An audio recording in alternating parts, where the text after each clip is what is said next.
Hello students, welcome to Business Studies class. In our last class, we have discussed about the principles of 14 principles of FAILS. So we have discussed half of them. From today, we shall study the other parts of the principle. আমি আমাৰ last ক্লাছত পঢ়িছিলোঁ ফেয়লৰ 14টা প্ৰিন্সিপলৰ বিষয়ে তাৰে আমি 7টামান discuss কৰিছিলোঁ আৰু আমি আজি আমাৰ ক্লাছত নেক্সট প্ৰিন্সিপল নীতিবোৰ আলোচনা কৰিম so let's start to the next principle that is scalar chain কৰ্তৃত্বৰ শিকলি এই নীতিটোত ফেয়লে কি কৈছে এই নীতিৰ মতে কি হয় ফেয়লৰ মতে স্কেলাৰ চেইন মানে কি কৰ্তৃত্ব শিকলি কাক কয় it refers to the chain of superiors ranging from ultimate authority to the lowest range মানে একদম টপ লেভেলৰ পৰা এটা চেইন শিকলি হিচাপে আহে টপ লেভেলৰ পৰা কৰলৈকে আহে একদম লোৱেষ্ট একদম তলৰ ৰেংকলৈকে আহে হেতু এটা চেইন টাইপৰ আহে মানে কি একদম প্ৰথমৰ পৰা ফাৰ্স্ট টপ লেভেলৰ পৰা যোগাযোগ যেটো কমিউনিকেশ্যন কয় হে কমিউনিকেশ্যনটো ওপৰৰ পৰা তললৈকে আহে আৰু হে কমিউনিকেশ্যন যেটো যোগাযোগৰ প্ৰসেস হেতু গেং প্লেন বুলি কোৱা হৈছে গেং প্লেন এনেকুৱা কোৱা হৈছে এয়া চোৱা তোমালোকক এটা ড্ৰ দেখাইছো ফিগাৰ এটা এয়া চোৱা এই দুটা হ'ল এটো যেটো এ টাইপৰ এটা পিকচাৰ দেখা পাইছা দুফালে দুটা হ'ল লেডাৰ এই দুটা ডাবল লেডাৰ বুলি কোৱা হৈছে ঠিক আছে যিকোনো এতিয়া চোৱা এফৰ পৰা পি লৈকে ডট ডট ডট দিয়া আছে ওকে আৰু ইয়াত কি আছে এফৰ পৰা ওপৰলৈ গৈছে এ আকৌ এ তললৈ গৈছে এ পৰা তললৈ কৰলৈকে গৈছে পি লৈকে গৈছে তাৰ পিছত কি হয় ইয়াত যদি কিবা কমিউনিকেশ্যন কিবা কথা বতৰা বা কিবা যোগাযোগৰ সংযোগ হয় তেতিয়া কি হ'ব এনেকুৱা এফৰ পৰা এ লৈ যাব এৰ পৰা পি লৈ যাব তেনে ধৰণৰ ওকে তো ফেয়লৰ মতে কি হয় গেং প্লেন কাক কয় যেতিয়া ধৰি লোৱা এই যে আমাৰ যোগাযোগৰ যেটো প্ৰসেস পদ্ধতি এতিয়া ধৰি লোৱা এফে কিবা এটা নিউজ বা কিবা এটা কথা পিক ক'ব লাগে কিবা এটা কমিউনিকেশ্যন পি লগত কৰিব তেতিয়া এটো কিমান দীঘলীয়া প্ৰসেস হ'ব চোৱাচোন এফে ক'ব ই ক'ব ডি পৰা চি পৰা বি পৰা এ পৰা এল সো এনেকুৱা কৰি পিলে আহিবলৈ কিমান সময় লাগিব হয়নে হেতু কাৰণে ফেয়লে কি কৰিছে এটা প্ৰসেস ইউজ কৰিছে হে গেং প্লেন কৈছে এয়া চোৱা এফৰ পৰা পিলে এটা ডট ডট লাইন আহিছে ওকে সো এই পদ্ধতি কিহৰ কাৰণে কৰিছে যাতে যেটো মেসেজ যেটো কমিউনিকেশ্যন এফে পি লগত কৰিব খুজিছে হেয়া যাতে দেৰি নহয় লেট নোহোৱাকে এফৰ মেসেজটো পিলে যায় ওকে হেয়াৰ হ'ল gang plan Fayol was of the opinion that the gang plan should be a normal practice but wherever it is necessary to do so in order to avoid delays and distortions the subordinate should use the gang plan a gang plan use কৰিব তেতিয়া এটো হ'ল এটো যে প্ৰসেসটো যে দীঘলীয়া প্ৰসেসটো কেতিয়াবা কি হয় সময় কম থকাৰ কাৰণে ডাইৰেক্ট কমিউনিকেশ্যন হয় সো হেতু কয় গেং প্লেন এফৰ পৰা এতিয়া পিছৰ ডট ডট লাইন দিয়া আছে সো এফে ওপৰক নজনা ডাইৰেক্ট পিলে মেসেজটো দিছে কিহৰ কাৰণে কাৰণ লেট হৈছে কেতিয়াবা সিচুৱেচন চাই কি হয় ডাইৰেক্ট মেসেজ আমি ইজনে হিজনক দিব লাগে সো হেতু হ'ল gang plank okay next number 10 principle of order শৃংখলাবদ্ধতা অৰ্ডাৰ হ'ল শৃংখলাবদ্ধতা ইয়াত অৰ্ডাৰ মানে কি কৈছে এনে আমি অৰ্ডাৰ বা কমান্ড আদেশ বা নিৰ্দেশ হেবোৰ বুজো আদেশ দিয়া বুজাও কিন্তু এই নীতিমতে আদেশ দিয়া বুজোৱা নাই ওকে অৰ্ডাৰ তোমাক কিবা কৰিব কৈছে হেতু অৰ্ডাৰ কোৱা নাই ওকে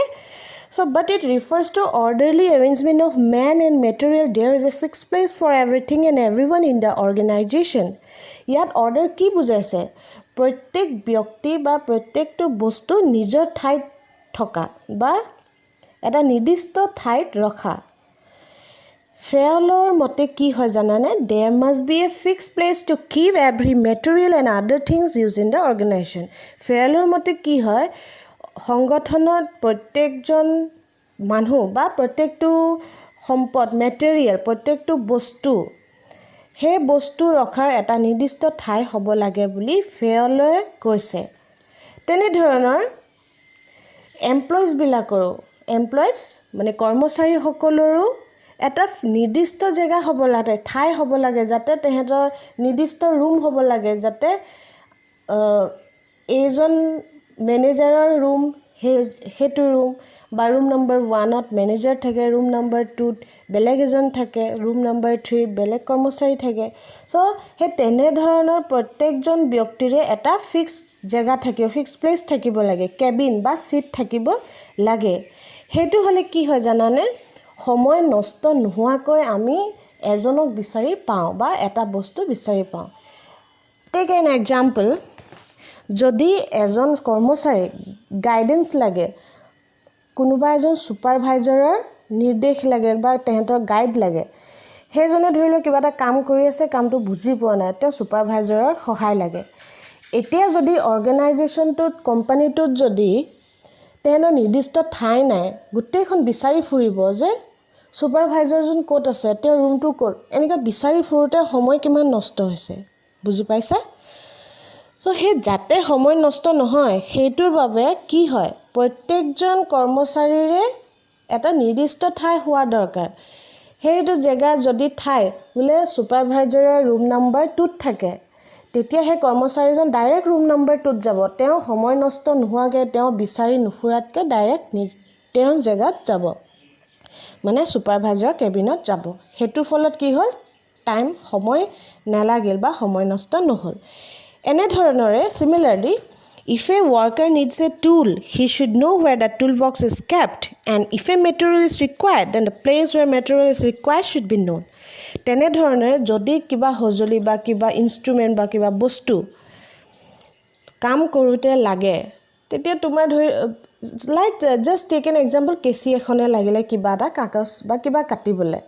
তো সেই কেচিটো যদি নিৰ্দিষ্ট জেগাত নেৰাখে গুটেইখন সবে বিচাৰি ফুৰিব ক'ত আছে হিজনে সুধিব যে তেওঁ লৈছিলে নেকি বা ইফালে আছে নেকি ইফালে চাব তো তেনেধৰণৰ এটা মানে হুলস্থুলীয়া পৰিৱেশ হৈ যায় বা তাত তোমাৰ সময় সকলোৰে নষ্ট হয় হেতু কাৰণে যদি হে কেচি থকা ঠাইত কেচি থৈ দিয়ে যোনে ইউজ কৰি আকৌ কেচি ৰখা ঠাইত কেচি তেতিয়া কি হয় সময় নষ্ট নহয় সো হেতুৱে অৰ্ডাৰ প্ৰিন্সিপল অফ অৰ্ডাৰ বুলি শৃংখলাবদ্ধতা মানে অৰ্ডাৰ তোমাক আদেশ দিয়াটো বুজোৱা নাই যে প্ৰত্যেক ব্যক্তি বা বস্তু এটা সংগঠনৰ নিৰ্দিষ্ট ঠাই হ'ব লাগে ৰাখিবলৈ বা থবলৈ হেয়া হৈছে principle of order number 11 principle of equity ন্যায্যতা ইয়াত ইকুইটি মানে কি ইকুইটি মিন জাস্টিস এন্ড কাইন্ডলিনেস ইয়াত ইকুইটি ন্যায়টোক বুজাইছে ন্যায় আৰু কাইন্ডলিনেস সকলোৰ প্ৰতি এটা মৰম ভাৱ আদৰ ভাৱ হেতু বুজাইছে ফেয়লৰ মতে কি হয় যদি কৰ্মচাৰীসকলক উৎসাহ দিব হয় তেহেঁতৰ সাহস দিব হয় তেহেঁতে যাতে নিজৰ ডিউটিবোৰ পুৰা কৰে মানে কৰ্মচাৰীসকলে যাতে নিজৰ ডিউটি ভক্তিভাৱে সুন্দৰভাৱে খুব মানে লয়েলিটিৰে মানে বিশ্বাসভাৱে তেহেঁতি সেই কামবোৰ কৰিব পাৰে হেতু কাৰণে ফেয়লে কি ভাবিছে তেহেঁতক উৎসাহ দিব লাগিব সাহস দিব লাগিব আৰু তেহেঁতৰ লগত জাস্টিস ন্যায় কৰিব লাগিব ঠিক আছে there should neither be nepotism or favoritism and all should given just and fair treatment হে সংগঠন ধৰে অৰ্গেনাইজেশ্যনটো কাকো মানে নিৰ্দিষ্টকে মানে তেওঁৰ প্ৰতি যে এজনকে তেওঁ বেছি ফেভাৰ কৰিব হেতু কৰিব নালাগে যে একেজন ওয়াৰ্কাৰক আমি বেছি পাত্তা নিদু একেজন ওয়াৰ্কাৰ আমাৰ ফেভাৰিট আমি তেহেতকে উৎসাহ দিম হেতু কাম কৰিব কেতিয়াও নালাগে ফেয়লে কৈছে যে সকলো ওয়াৰ্কাৰক সকলো এমপ্লয়িজ বিলাক সবকে মানে সমান দৃষ্টিৰে চাব লাগে সমান বিহেভ কৰিব লাগে Okay, so Fayol says that equity does not mean total absence of force and harshness, or equity does not mean equal salary to a peon or a supervisor, but equity means application of same disciplinary and other rules in the same way, irrespective of their grade, gender, position, etc. Fayole কি কৈছে যে ফেয়লৰ equity মানে এইটো নহয় যে সবকে justice কৰিব সবকে এটা মৰম ভাৱ বা দয়া ভাৱ সবৰ কাৰণে থাকিব তাৰ মানে এইটো নহয় যে তাত কোনো ধৰণৰ ফোৰ্স নাথাকিব বা কোনোবা কেতিয়াও গালিও দিব নোৱাৰিব হেতু নহয় কেতিয়াবা ওয়াৰ্কাৰক কিবা কাৰণত দমো মানে খঙো কৰিব লাগিব তেহেঁতক ভালকৈ বুজাব লাগিব খঙেৰেও বুজাব লাগিব ইকুইটি মানে হেতু নহয় যে কেতিয়াও খং নকৰে সদায় মৰমে কৰি থাকে সদায় জাস্টিস তো মানে অকল জাস্টিস থাকিব আৰু মৰম থাকিব হেতু নহয় ইকুইটি মানে হ'ল জাস্টিসৰ লগে লগে সকলোকে সমান স্যালাৰিটো দিয়াটো নবুজায় ওকে এজন পিয়নক যিমান দৰমহা দিব লাগে সুপাৰভাইজাৰে তেওঁতকে বেছি পাব সো সব ওয়াৰ্কাৰক সমান দৰমহা দিয়াটো ইকুইটি বুলি বুজোৱা নাই ন্যায় বুজোৱা নাই এতিয়া ইয়াত ন্যায় সবকে বোলে সমান দৰমহা দিব লাগিব হেতু ন্যায় ইয়াত বুজোৱা নাই ইয়াত ন্যায় মানে হ'ল জাস্টিস আৰু কি হয় যাতে সবে সকলোৱে টপ লেভেল হোক মিডল লেভেল বা লোৱাৰ লেভেলৰ এমপ্লয়িজ হোক সকলোৱে সমানকে ডিসিপ্লিন মানি চলিব লাগিব ওকে সকলোৱে ডিসিপ্লিন মানে অনুশাসনটো সকলোৰ বাবে হ'ব লাগিব অনুশাসন যে টপ লেভেলৰ মানুহৰ ডিসিপ্লিন তেহেঁতি নেমানে অনুশাসন তেহেঁতৰ কাৰণে নাই লোৱাৰ লেভেলৰ কাৰণে আছে হেতু ন ৰুল ৰেগুলেশন সকলোৰ কাৰণে সমান হ'ব লাগিব যাতে তেওঁ লাগিলে লৰাই হক বা ছোৱালীয়ে হক তেওঁ পজিশন লাগিলে ওপৰ পজিশন হক বা লোৱাৰ পজিশন হক তেওঁ লাগিলে grade A grade B grade third grade fourth grade হক বা এ গ্ৰেড বি গ্ৰেড হক সকলোৰ বাবে সমান ডিসিপ্লিন অনুশাসন সকলোৰ বাবে সমান হেয়াই হৈছে ইকুইটি ন্যায় জাস্টিস সো ফেয়লে হেবুৰে কৈছে equity of principle of equity Next আছে principle of stability in the tenure of personnel মানে কৰ্মচাৰী সুস্থিৰতা বা স্থায়িত্ব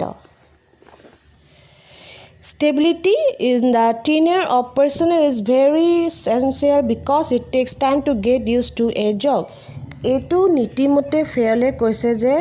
যদি এটা অৰ্গানাইজেশনত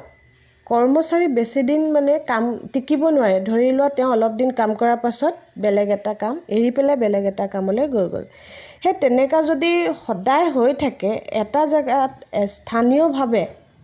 ওকে স্থায়িত্ব তেহেঁতৰ নথকা হলে কি হয় হে অৰ্গানাইজেশনটো নাম বেয়া হৈ যায় এই বোলে এইটো এই অৰ্গানাইজেশনটোত ইয়াত বোলে এমপ্লয়িজ থাকিবই দুদিন কৰে এৰি যায় ইয়াত কি কাম কৰিবি তেনেকা এটা অৰ্গানাইজেশনটো এটা বেয়া এটা নাম আহি যায় সো কি কৰিছে ফেয়লে কৈছে যে হেতু হ'ব নালাগে কৰ্মচাৰীসকলৰ তেহেঁতে স্থায়ী টাইপ হ'ব লাগে তেহেঁতৰ মাইন্ড ইনসিকিউৰিটি তেহেঁতে ফিল কৰিব নালাগে যে ইয়াত কাম কৰিলে আমাৰ হয়তো আকৌ যাবগে লাগিব হে ইনসিকিউৰ ফিলটো কেতিয়াও কৰিব নালাগে আৰু হেতু কাৰণে স্থায়ী হৈ থাকক যাতে কৰ্মচাৰী হক তাতে যিমান দিন পাৰে সিমান দিন তাতে কাম কৰে হেতু কাৰণে মেনেজাৰ বা টপ লেভেলৰ মানুহে তেহেঁতক কি কৰিবলৈ মোটিভেট কৰিব লাগিব আৰু তেহেঁতক ভাল সাৰ্ভিস দিব লাগিব হেতু কৈছে Then number 13 principle of initiative প্ৰাৰম্ভিক আগভাগ অসমীয়াত কোৱা হয় So initiative implies the power of thinking out a plan and ensuring its successful implementation initiative মানে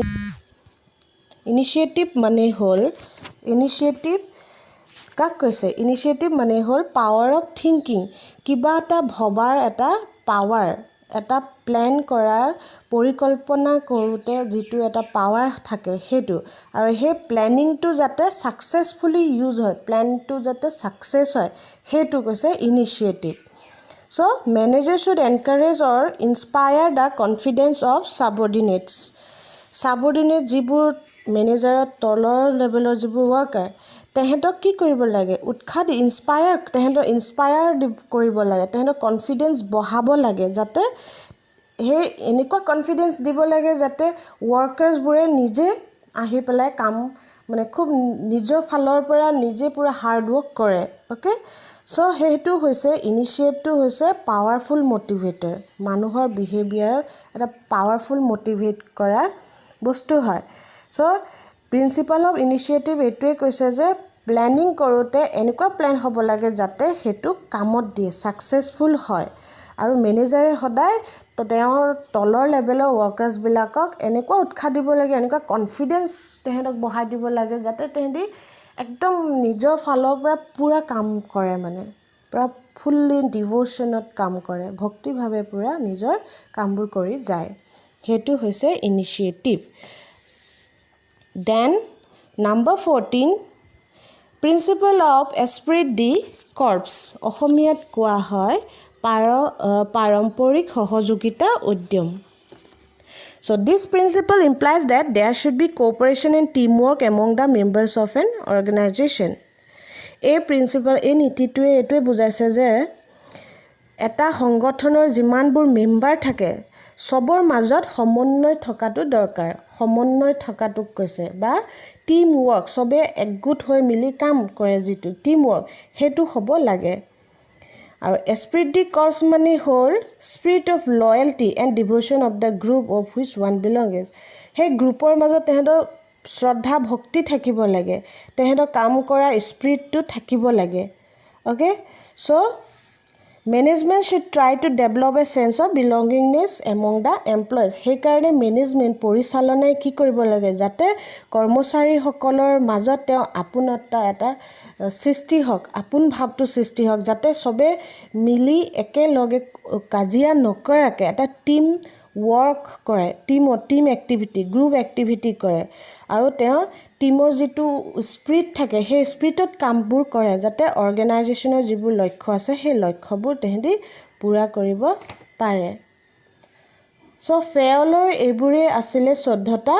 প্ৰিন্সিপল আৰু সেই ফেয়লৰ কনক্লুজনত কি হ'ব যে ফেয়লৰ সেই 14টা প্ৰিন্সিপলে পৰিচালনাটো চলিবলে সিস্টেমেটিক্যালি পৰিচালনাটো কৰি দিছে পৰিচালনাটো যাতে সিস্টেমেটিক হয় সেইবোৰত সহায় কৰিছে আৰু এই প্ৰিন্সিপালবোৰে বহুত মানে মানুহৰ ওপৰত ডিপেন্ড কৰে তেহেঁতি কেনেকুৱা এপ্লাই কৰিছে কামত সো ফেয়লেটো ক্লিয়াৰলি দি দিছে কোনবোৰ কাম কেনে ধৰণৰ কৰিব লাগে সো সেই সিচুৱেশন কিছুমান চাই কিছুমান নীতি তাত ইউজ কৰিব লাগে এতিয়া আমি গম পালো যে ফেয়লে দিয়া 14টা প্ৰিন্সিপল কি ধৰণে সহায় কৰিছে so these are the 14 principles of FAILS so that's all for today আশা কৰিছো সকলোৱে বুজি পাইছা so we shall discuss the other parts of this lesson in our next class so thank you everyone have a nice day